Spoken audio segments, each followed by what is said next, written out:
Hey everybody, this is Lana, and my sidekick. Say hi, sidekick. Hi, sidekick. He's so crazy. Okay, I know I haven't been on in a while. Today we are going to talk about this awesome movie. Awesome. It's called The First Grader. And when I was going to Capella University, I had heard about it because they were backing it, and it is about the oldest, well, he's not living now, the oldest primary school student. Yeah, thank you. Student. He was, how old is he? 84 years old, and he was a Kenyan in Africa. And his name, I can't get it. Hold on, wait. What was his name? Help me out, CJ. Work with me. Kamani Nikangya Maruge. Now, I know I got the Maruge part, but I don't know about the rest of it. So I'm going to post some links to the to some YouTube. There's a YouTube that I found about Mr. Maruge. And yeah. So anyway, about the movie. This is an awesome movie. What happened was, what year was it? In the 2000s. Yeah, it was in the 2000s. The Kenyan government had decided to give all the Kenyans, the children, free education. So what was done was they put it on the radio that they were giving free education. So this old man, I hate to say old man. This elderly man walked down to his local primary school and decided he wanted to learn how to read because he had this paper from was it the British? No, from the Kenyan president. No, it was British. It was the Kenyan president. It was the Kenyan president. Whatever. It said from the president. It was the Kenyan president. Whatever. It was from the if it was from the British, it would be from Queen Elizabeth. So shut up. You know. Okay. So, what ends up happening is when the people in his little village heard the news, they all bombarded the local primary school. So all you needed was a birth certificate. So while everybody was bombarding this primary school, this lonely old man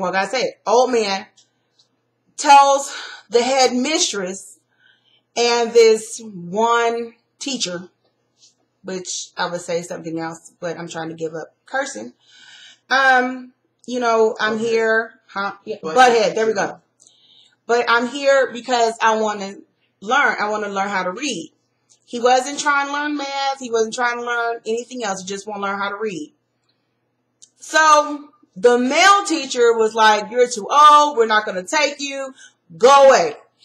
And the head mistress was like, "Why do you want to? Why? What's the purpose?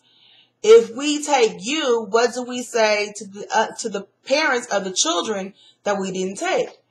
And he was like, "I don't know." So she said, "I'm sorry, we can't help you." So he goes home, comes back the next day. So the butthead is like, he goes to Teacher Jane, that's her name. And yes, these are all Kenyans. And the butthead tells him, he's like, "You're not in uniform. All of our students are in uniform and they wear shorts." And they need a book and a sharper pencil. No, that's later on. Look, CJ's telling a story. So he's like, "Okay, I need a uniform, no problem." So Maruge goes back to his village, sells everything he has basically. So and I made a crap while I'm watching. I said, now wouldn't that be something if he comes back in this uniform? Now he's 84 years old, and you're thinking to yourself, he is not about to sell everything. You know, he's not coming back in the uniform. That's, you know, beneath him. Huh? He sold the chicken. He sold the chicken? Mm-hmm. He sold more than that. He sold the chicken. He sold clothes, too. No, okay. You want to watch it again? Mm-hmm. Okay, we're going to watch it again. But he sold everything he had, and he was like, I'll give you a good price for it, whatever you need. So here he is, sitting in front of his hut, sewing some his clothes. He comes back the third day, and he's in uniform. So the headmistress, Jane, she goes, okay, I'm making an executive decision. Now, the school itself was overcrowded. There were 5 students to 1 desk. And some of the students were sitting on the floor. So she goes, welcome, Mr. Moraga. And the butthead teacher was just shaking his head, saying this isn't worth it, yada, yada, yada. So Mr. Moraga, you know, comes in, and she's like, we have a new student, it's Miss Moraga, yada, yada, yada. So he's in there, and he becomes the best student, or one of the best. And the other teacher had to come in one day, and he reams on Miss Moraga for not having a sharpened pencil. Well, when Miss Moraga comes in, and he's had a hard life, he was one of the people who rebelled against the British to make sure that the Kenyans got their government back. He kind of like tripped when the teacher told him that his pencil wasn't sharp enough and you're a bad influence. What kind of example are you setting? So when he goes to the pencil sharpener, he kind of journeyed back to how he was. And they had pushed the pencil in his ear, a sharpened pencil into his ear, and broke it when he was young. Yeah, you didn't hear it? They said he was a traitor, and they put it in his ear and broke it. Yeah, you need to rewatch it. So they had broke the pencil off in both of his ears. And he had kind of like did that flashback, and he pushed the little boy, but he didn't mean to do it. So at recess, this little girl kind of touched my heart because she had a limp, and it was a limp that reminded me of my grandmother. And she was like kind of fascinated with Moraga. And she asked him, what's wrong with you? And he told her, I don't hear so well. And she told him, she says, you know what? When I grow up, I'm going to be a doctor, and I'm going to heal you. And he just looked at her. So as the story goes on, he becomes like the surrogate grandfather to everybody. And there was this little boy who was kind of, I want to say he's dyslexic, but they really don't say much about him. But he always did backwards 5s. So what did he teach him, CJ? Long neck, tummy fat, number 5 wears a hat. And before he taught him that... Let's do it together now. Stop. Before he told him that, the little boy had told him, you don't even keep your pencil sharp, what can you teach me? But the men of the village thought, well, he became this national sensation. And the village, the press came. So the men of the village thought that he got paid, and they wanted their cut. So they came down to the school to get him out. And he always had a walking stick. So all the men of the village came, and he beat one or two. One, he beat one with his stick, and everybody left. And that same little boy that had told him, what can you teach me, came to him and said, are you okay? He said, I'm fine. And he taught him that rhyme. And the little boy took Moraga's walking stick and did it. He wrote 2 or 3 5s. And Moraga said, I knew you could do it. I always knew you could. So that was really touching to me, I thought. So later on, Teacher Jane got, in trouble. And the superintendent transferred her. Now, the funny part is when she got transferred, the same little boy that we thought was a troublemaker gathered all the kids together and no, I'm not. And so what? You still got to see. I'm not telling you nothing that is important. Gathered all the kids together and locked the superintendent out of the school. So when a new teacher got there, the superintendent couldn't get back in. Damn those things. He and wheat thins. When new teacher got there, they had locked him out, and they were all singing, "We want Teacher Jane, we want Teacher Jane." And the new teacher was like, "I can't work here. I don't know. No, I don't want here." And the superintendent like, "They're only little kids." And she said, no, I'm cool. Bye. Sorry. And drove back. So that was funny. So, Marage went to Nairobi and he showed the scars on his back. And they constantly flash back to his family and all that stuff. And they talk about what he went through. And all he really wanted to do was read this one particular letter in the story. Now, if you go to the YouTube, what he really wanted to do was read the Bible. And he said he wanted to read the Bible because the preacher was misleading him. And he got a call from God to go out and study so that he could read. So, to me, this is fascinating. And he died in 2009, but he became famous for saying there's power in the pen. Now, I don't know if that was true because it was in the movie. So I don't know if that part is true or not. But for me, this movie is not so much a black movie. It's more of a movie for everybody to see. You know, it's more of a movie that I feel every child that feels like they can't do it or can't make it in school, not really a child, anybody that feels that they are less than what they are, you know, you got to keep going. Because this was a man that was 84 years old that didn't know how to read. I do not remember a time when I couldn't read. I really don't. I asked CJ, do he remember? And he told me when he was 2. Okay. CJ would be in my choir rehearsals, reading the Bible, saying all those hard words. And I didn't tell him how to say them. And what he didn't know, he would go to the pianist, Yolanda, and say, "Miss Yolanda, can you tell me what this word is?" Also, while I was looking up YouTubes for him, there is a man who is 70 years old. His name is Alfred, and he lives in Mississippi. And he went to first grade. And he was on the Ellen Show. And I'll put that down at the bottom, too.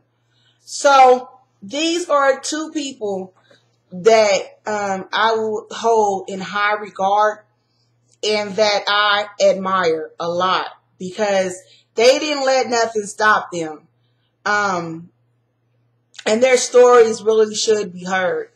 I think it's awesome. And I really don't say that word a lot. What you saying I do? No. It's weird hearing your mother say awesome. I'm serious. I think it's awesome. Because these were 2 people. There's, you know, I mean, for Marage to be told, "You're old." You know, the teacher told him, "Rest in peace." And he's like, "I'm not dead. Why would I rest in peace?" You know, for this 70-year-old man who was just walking children back and forth to school and to be told, I'll show you somewhere to go. Let's go to the adult schools. And he's like, "No, I want you to teach me how to read." And then he goes into the school in the class and learn and do the kids' songs and dance with them.